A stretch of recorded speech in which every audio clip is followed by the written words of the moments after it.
Chers téléspectateurs, bienvenue à une nouvelle édition de notre programme Au féminin.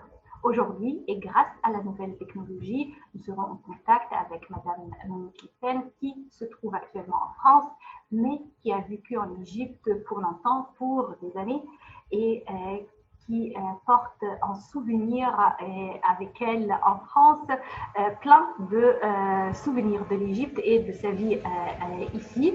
Alors, bienvenue à notre programme, Madame Monique Hyssen. Merci. Ravie d'être avec vous aujourd'hui.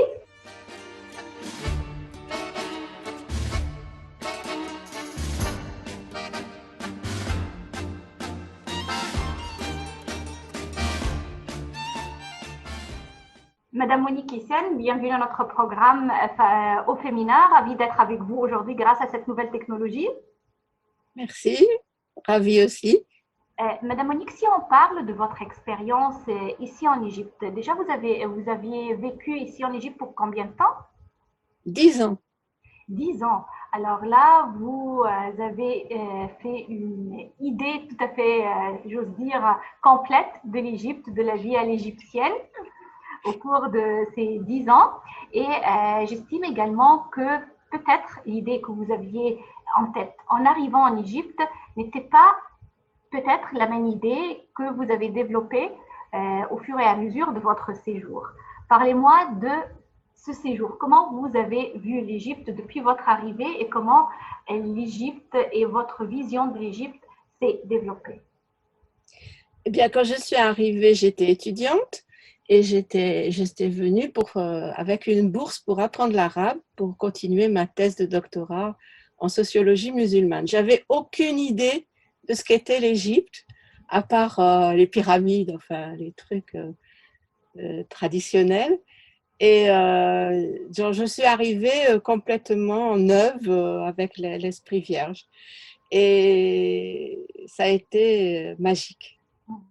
Ça a été très magique, voir le Nil, me rendre compte que c'était le Nil. J'ai eu du mal à me dire, mais je suis en Égypte. C'était un peu, oui, magique. Et puis, assez vite, j'ai rencontré mon futur mari, ex-mari. Et, donc, si vous voulez, la période avant de le rencontrer était riche en communication parce que j'avais peur de prendre les taxis, les bus, les choses comme ça. Donc, je marchais beaucoup. Il faisait 40 degrés à l'ombre, c'était au mois de juillet 1980. J'ai marché beaucoup, mais c'est comme ça que j'ai côtoyé les gens. C'est comme ça que j'ai parlé, c'est comme ça que j'ai découvert le Caire. Et je connais mieux le Caire à pied que mon mari, par exemple, qui lui prenait la voiture tout le temps. Oui. Voilà. Et après, ce n'était pas, comment dirais-je, les classes sociales en Égypte sont très marquées par rapport à la France. Et donc, je ne pouvais plus faire la même chose, me promener, parler aux gens comme je faisais quand j'ai été mariée. Et voilà, c'était différent. C'était autre chose. Se marier, fonder une famille en Égypte pour une expatriée, ça doit être une expérience également tout à fait unique, surtout que, quand vous l'avez mentionné, quand vous êtes arrivée ici en Égypte, vous étiez étudiante, mais après vous êtes passée également à la vie professionnelle. Alors, plein d'évolutions et de transformations dans la vie. Oh que oui. J'avais d'autres objectifs. Je voulais être diplomate. Enfin, ouais, c'était mon rêve. Et quand j'ai rencontré mon mari, c'était un coup de foudre réciproque. Et j'étais venue en Égypte pour 3 mois. Je suis restée 10 ans. Donc, il a fallu que je travaille. J'ai regardé dans tous mes diplômes ce qui pouvait servir. Et j'avais le diplôme de français langue étrangère. Et donc, j'ai trouvé tout de suite un poste comme enseignante de français langue étrangère dans différents cadres dépendants de l'ambassade. Et puis, je me suis retrouvée au bout de quelques mois et au Centre culturel de Mounira. Voilà, où jusqu'à la naissance de ma fille, je faisais donc c'est-à-dire pendant 5 ans. Je faisais Babelouk le matin et Mounira le soir. Quand ma fille est née en 86, j'ai abandonné Mounira. Je n'ai fait que Babelouk.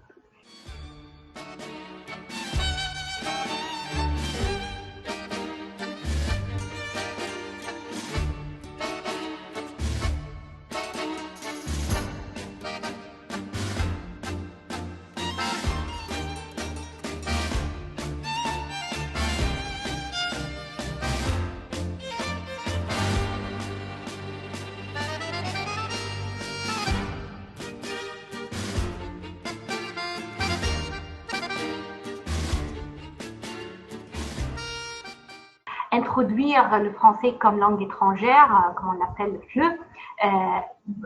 aux jeunes étudiants et écoliers égyptiens, c'était pas uniquement à travers la langue et le grammaire, mais c'était à travers des activités quand vraiment on a de très beaux souvenirs à propos de ces activités à travers le théâtre. Là, le théâtre a joué un très grand rôle pour vous et pour toutes les générations qui sont passées par votre classe pour apprendre le français. Et jusqu'à maintenant, je crois que le théâtre joue un très grand rôle dans votre vie. On commence dès le début. Pourquoi dès le début, vous étiez fasciné par l'idée du théâtre? Je faisais le clown quand j'étais petite. Et bon, je ne sais pas, il faudrait faire une psychanalyse là-dessus, mais quand la première année, je crois que c'était la première ou la deuxième année, oui, la première année, le directeur de français du primaire de Babelouk faisait l'atelier théâtre, organisait l'atelier théâtre du lycée. Et il m'a demandé, comme il devait partir ou je ne sais plus, il m'a demandé si ça m'intéressait de prendre la suite. Alors j'ai dit oui. J'en avais jamais fait, non, j'en avais jamais fait avant. Et donc j'ai commencé à entraîner les enfants. Et c'était après les cours, c'était du bénévolat. J'en reviens pas d'avoir fait ça. Et c'était formidable. C'était formidable. Et en même temps, la première année, j'ai joué au centre culturel. J'ai eu un rôle c'est la première fois que je jouais. C'était une pièce d'Obaldia, un fantôme, Deux femmes pour un fantôme, je crois. Et comme j'étais jeune, je faisais la maîtresse, je ne faisais pas la femme. La femme qui avait une quarantaine d'années me paraissait terriblement vieille, oh là là. Je me rappelle les hirondelles. Oh oui, je me rappelle aussi, et j'ai encore les photos avec les petits costumes, avec le ventre noir blanc. Et le blanc, oui. C'était une expérience formidable à donner cette occasion aux enfants afin de s'exprimer devant un public et en français. Je m'amusais autant que vous. Hein. C'était une création en plus. Je créais la mise en scène. Bon, après, j'ai créé avec vous. Je vous ai fait rentrer dans l'écriture aussi de la pièce, des pièces qu'on faisait. Mais oui, on s'est éclatés tous, ça c'est sûr. Alors, apprendre une langue étrangère à travers les activités. Vous qui également possédez un diplôme en ce qui concerne l'apprentissage de la langue, comment voyez-vous ce billet d'apprentissage? Ça veut dire cette voie d'apprendre à travers des activités et pas par les voies traditionnelles. Mais j'ai toujours été partante, même après en France, j'ai toujours été partante d'enseigner par le jeu, surtout aux enfants. Quand c'était aux adultes, c'est moins, mais c'est intéressant aussi. Mais au lieu d'une méthode très, très classique, un peu peut-être ennuyeuse pour des enfants, quand on joue, quand on fait du théâtre ou dans les jeux ludiques normaux, la langue s'apprend beaucoup plus facilement. Voilà. Et puis, voilà. Moi, je me mettais toujours à la place de mes élèves. Moi, j'ai appris plusieurs langues. J'ai appris l'anglais, l'allemand à l'école. C'était très ennuyeux. Et j'ai appris après le chinois à l'université et j'ai appris l'arabe à l'université en France et après en Égypte. donc tout ce qui rentrait dans ma tête, quand je l'enseignais, ça me revenait. Je me suis dit, mais les enfants là, ils doivent avoir un mal de crâne, pas possible d'entendre du français toute la journée. C'est épouvantable, il faut changer ça, il faut varier les activités. Voilà, c'est de mettre à la place de l'apprenant. Et pour vous, l'apprentissage de l'arabe ici en Égypte, comment ça s'est passé? Euh, euh, J'avais appris à lire, à écrire et un petit peu l'arabe classique à Sancier avant de partir. C'est pour ça qu'on m'a donné une bourse parce que je faisais ma thèse sur les pays arabes, sur la publicité dans les pays du Golfe. Donc, j'ai eu cette bourse pour apprendre l'arabe en Égypte, mais le problème, c'est que je suis arrivée pendant le Ramadan, au mois de juillet, il faisait très chaud, et le professeur qu'on avait le matin, il faisait le jeûne et il dormait. Et sa méthode n'était pas… Bon, il écrivait un texte au tableau, déjà on ne savait pas lire, donc voilà, on était débutants. Ensuite, il effaçait des mots, il fallait les trouver, les remplacer. Bon, c'est pas comme ça que j'ai appris. Et c'est moi qui ai appris l'alphabet, à lire, à écrire en arabe, enfin, modestement, hein, à mes condisciples qui venaient de tous les pays du monde et qui étaient débutants. Moi, je savais au moins déchiffrer. Ah oui. Alors, bon. Et puis après, j'ai cherché une école privée pour apprendre l'arabe sérieusement. Donc, là, j'ai eu pendant un mois ou deux. Mais là où, vraiment, là où j'ai appris l'arabe, et je revendique pas de le savoir, hein, c'est en regardant la télévision, c'est en parlant aux gens dans la rue, pas aux gens, pas à mes amis, ni à mon mari, parce qu'avec mon mari, on parlait anglais. Avec mes amis, bah, ils parlaient ou français ou anglais. Donc, pour parler arabe, il fallait que je sois avec les chauffeurs de taxi, la femme de ménage, les commerçants, voilà, des gens, des petites gens, comme on dit. Oui. Et c'est comme ça que j'ai appris. Oui, parce que quand la première fois, je suis allée chercher du pain, et moi, mon arabe, celui que j'avais appris à Sancier, c'était l'arabe classique, et que j'ai demandé au boulanger « Roubz », il ne comprenait pas. Et moi, je ne comprenais pas qu'il ne comprenait pas. J'ai vite appris que c'était « Esh » et qu'il ne comprenait pas l'arabe classique. Voilà. Ouais. Mais en regardant la télévision, les films, j'adore les films égyptiens, surtout les anciens. En noir et blanc. Ah oui, oh, c'est formidable. Et là, les expressions, tout ça, c'est un peu comme ça aussi. Donc, j'ai encouragé mes élèves en France, surtout, aux élèves que j'avais, de regarder la télévision française, de regarder les dessins animés, de regarder, pour prendre justement ces expressions. Voilà.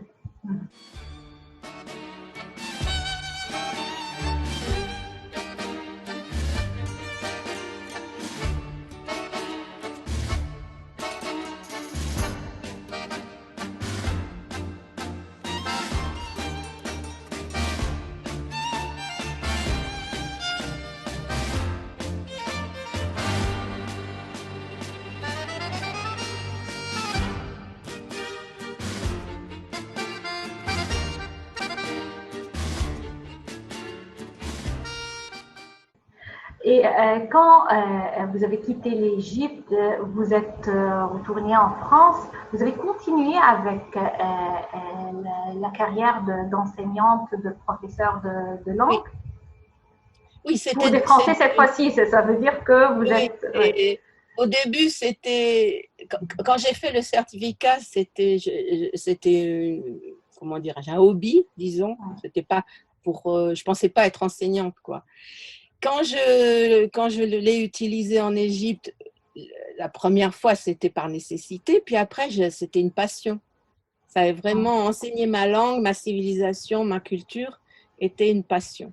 Et comme c'était une façon d'être diplomate, c'était faire passer ma culture, ma civilisation, ma langue.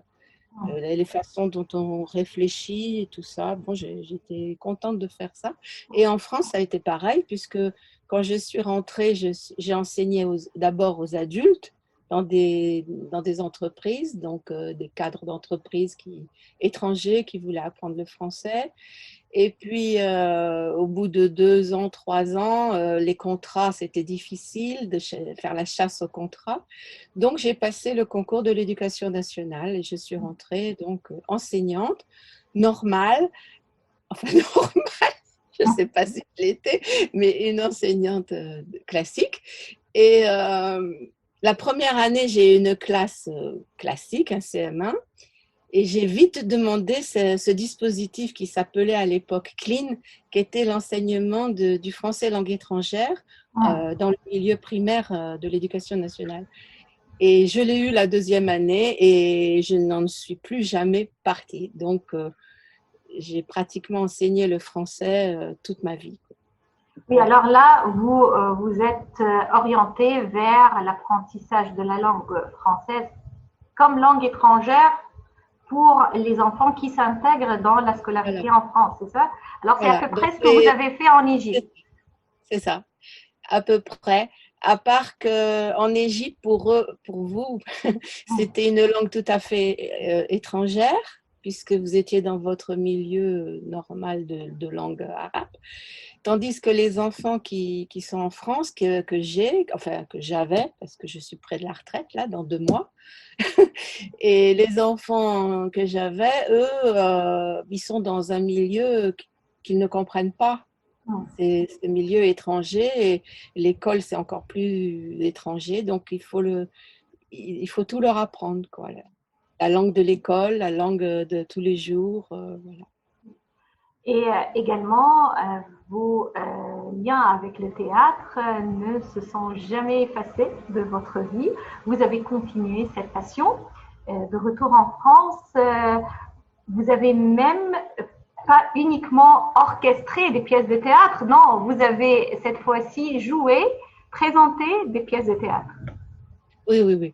Alors d'abord, ma fille est très importante pour moi et elle a beaucoup influencé ma vie, c'est sûr. Et c'est elle qui a commencé le théâtre en France à elle avait 10 ans à peu près. Elle a tourné un court-métrage et puis après, elle s'est inscrite, je l'ai inscrite à des cours de théâtre. Elle a même fait les cours Florent, qui sont adolescentes, qui sont très célèbres en France. Et donc, par ma fille avait été sur les planches en Égypte, malgré elle, puisque quand j'étais enceinte, je faisais le théâtre en Égypte. Donc, est-ce que c'est ça qui lui a donné ce goût du théâtre? Et par l'intermédiaire de ma fille, en l'amenant au cours de théâtre, petit à petit, j'ai renoué avec le théâtre et je me suis réinscrite en tant qu'adulte avec elle, enfin dans le cours adulte. Et là, j'étais actrice, enfin je jouais, enfin actrice, c'est un bien grand mot. Je jouais et j'ai cessé de jouer pendant une dizaine d'années et j'ai repris, il y a une dizaine d'années, j'ai repris le théâtre, voilà. Vous présentez des pièces classiques.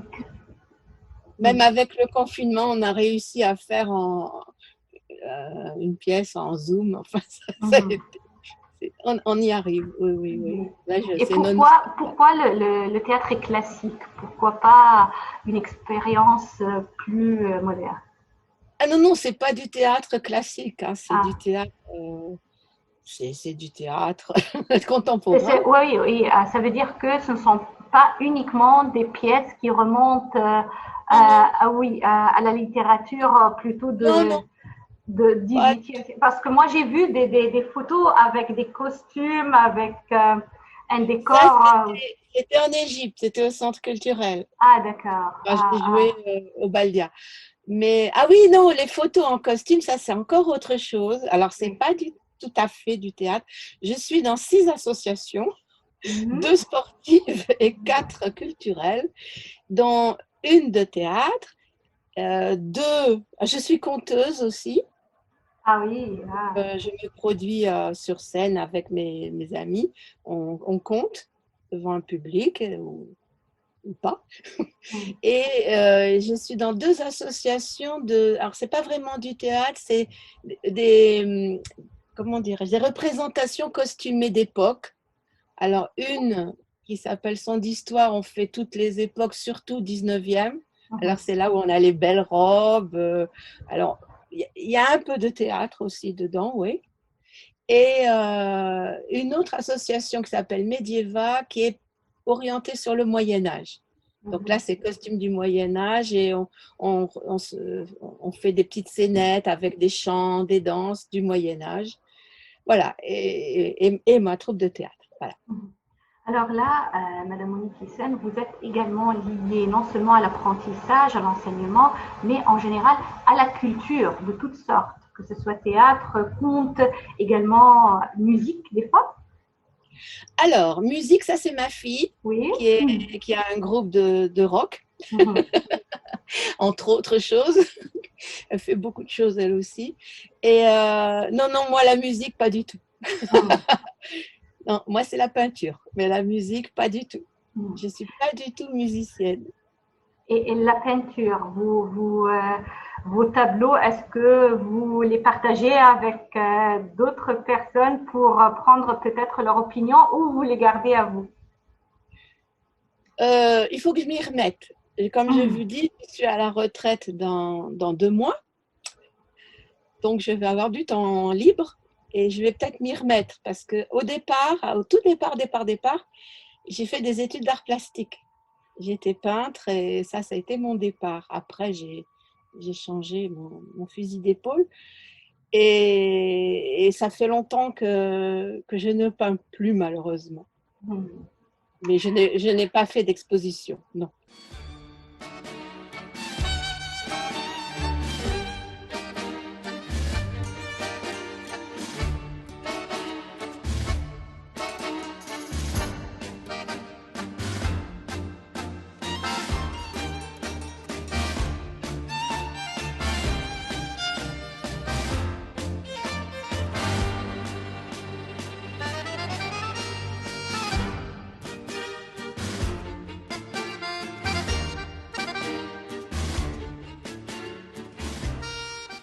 Madame Monique Hyssen, je voudrais parler là d'un principe ou d'une caractéristique de votre personnalité qu'on peut découvrir. C'est non seulement vous êtes courageuse, mais aventurière. Ça veut dire que vous aimez bien vous mettre dans des expériences tout à fait nouvelles pour vous. Vous n'avez pas peur de tout recommencer dès le début, d'aller dans des endroits que vous ne connaissez pas. Et vous l'avez commencé à un âge très jeune, hein, très précoce. Oui. Si je vous dis que maintenant, pour rejoindre ce que vous dites, l'aventure, dans mes 2 associations où je fais du sport, hein, vous ne devinerez jamais quel sport je fais. Et ça, c'est ma fille qui m'a entraîné là. Boxing. Presque. Je fais du crossfit. Alors, le crossfit, c'est du fitness avec de l'haltérophilie, Enfin, ça, c'est intense. Je peux être une des plus vieilles. Et ça fait 3 ans que j'en fais et ça fait 1 an que j'aime ça. Surtout l'haltérophilie. Sinon, pour me calmer, je fais du qigong. Ça, c'est plus calme.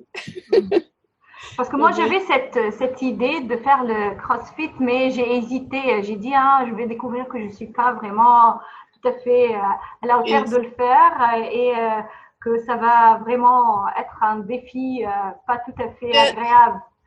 C'est un défi de chaque jour. Parce que le thème même, c'est se dépasser. Donc, je me dépasse, je me suis cassé le poignet, mais c'est pas vraiment en faisant le crossfit, mais presque. Mais bon, je recommence. Voilà. Alors, tant qu'on est vivant, on a besoin de commencer et d'essayer de nouvelles expériences.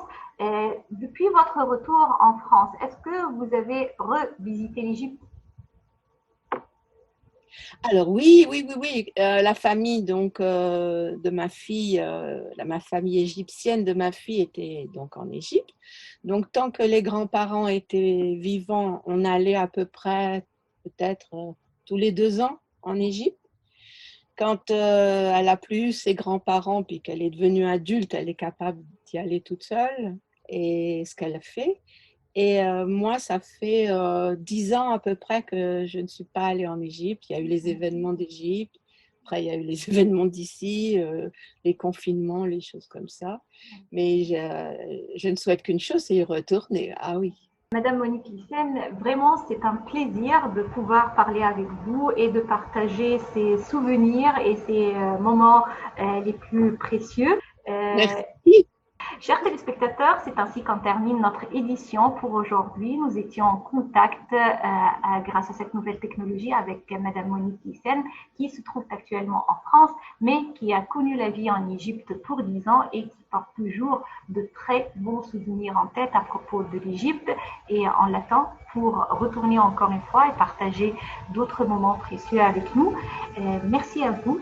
Et passez d'excellents moments avec la suite de nos programmes et à la prochaine édition au féminin.